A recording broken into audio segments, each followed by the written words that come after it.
Jerusalem, the center of the world, past and future. This teaching focuses on Ezekiel 5:5, which states, "This is Jerusalem, which I have set in the center of the nations."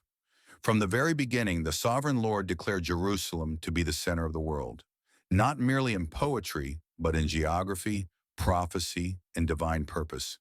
The prophets spoke of a city chosen by God as the crossroads of nations, a spiritual and physical hub through which His word would flow to all the earth. If you were God, where would you place your message, your Torah, for all nations to encounter? Naturally, at the center of the earth, where travelers from every direction must pass. That place is Israel. In ancient times, the only way to reach the great land masses of Africa, Asia, and Europe was to pass through the narrow land bridge of Israel. Every merchant, pilgrim, and empire that sought to cross the continents had to pass through this small but strategically divine strip of land. Truly, the Creator placed His people and His city at the center of the world's great crossroads. In fact, without using modern-day technologies like GPS, how did the ancients even know they were at the center of the world? Next, we will examine the ancient highways of the world. In the days of antiquity, three major routes defined the flow of civilization. First, the King's Highway, stretching from Egypt through the Sinai Peninsula to Aqaba, and northward through Edom, Moab, and Ammon, to Damascus and the Euphrates. The King's Highway connected Africa with Mesopotamia. The Bible reveals Israel's journey along this road during the Exodus. "Please let us pass through your country. We will not go through any field or vineyard or drink water from any well.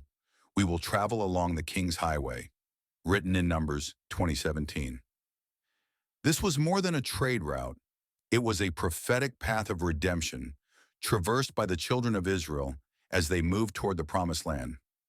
Number two, the Via Maris, or Way of the Sea. Running along the Mediterranean coast from Egypt to Syria and Mesopotamia, the Via Maris, Latin for Way of the Sea, was another artery of civilization. Isaiah 9:1 references it. "In the past he humbled the land of Zebulun and the land of Naphtali, but in the future he will honor Galilee of the nations by the way of the sea known also as the Great Trunk Road or International Coastal Highway." This route allowed travelers to move between empires, Africa, Asia, and Europe, all converging through the land of Israel. Number three, the Silk Road. Though more distant, this famous network connected China, called the land of Sinim, written in Isaiah 49:11-12, with the Near East, linking east to west through ancient trade and exchange. Together, these routes made Israel the highway of the nations, a literal fulfillment of God's placement of Jerusalem at the earth's heart. Next, we will examine the ancient roads to modern railways. When ships and airplanes took dominance, the ancient land highways faded into obscurity, but prophecy hints that these roads will rise again. Isaiah foretold a day when superhighways would connect nations once more. "In that day there shall be a highway out of Egypt to Assyria, and the Assyrian shall come into Egypt, and the Egyptian into Assyria," written in Isaiah 19:23. In our modern era, land travel is returning, with high-speed railways, superhighways, and even with technologies like the Hyperloop trains. Elon Musk's vision of 700-mile-per-hour land transport is no mere innovation. It is even way faster than air travel. It may well be the reawakening of these prophetic roads. Israel, already pioneering advanced transit systems, stands poised to reclaim its ancient destiny as the central hub linking continents once more. Next, we will analyze Africa's wealth and Israel's gate. Among the continents, Africa holds the richest natural resources: oil, gold, copper, diamonds, lithium, hardwoods, and fertile soils. It is estimated that 30% of the Earth's rare mineral and metal wealth lies beneath African soil. And what is the land bridge that connects the world to Africa? You guessed it, the land of Israel. To reach Africa from the northern continents, one must pass through the Holy Land. In the coming years, as nations compete for access to these resources, Israel's geopolitical and economic significance will surge. Already, China has recognized this through its Belt and Road Initiative, constructing railway lines and ports that converge toward the Middle East. Prophecy again comes alive. I will turn all my mountains into a road, and my highways will be raised up.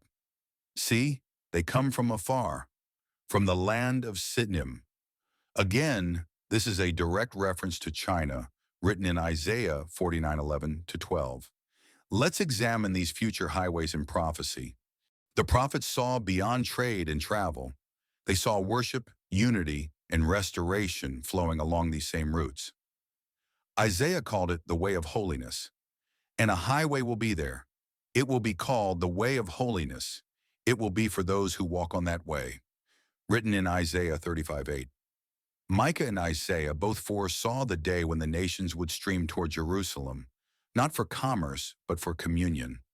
Many nations will come and say, "Come, let us go up to the mountain of the Lord, for the law will go out from Zion, and the word of the Lord from Jerusalem." Written in Isaiah 2:3 and Micah 4:2. During the millennial reign of Messiah Yeshua, these superhighways, once only built for trade, will become paths of pilgrimage. People will journey from every corner of the earth, from Africa, Asia, Europe, and beyond, to worship the King in Zion. Let's examine Jerusalem and her eternal crossroads. God's design is not random. Just as He set the stars in their appointed orbits, He set Jerusalem in the midst of the earth. From this city flows both commerce and covenant, traffic and Torah, highways and holiness. In the ancient world, all roads led through Israel. In the millennial world to come, all hearts will lead to Jerusalem. The future is already forming. The rails are being laid. The highways of prophecy are rising again. And soon, just as Ezekiel declared, the nations will once more look toward the center of the earth, Jerusalem, the city of the great king.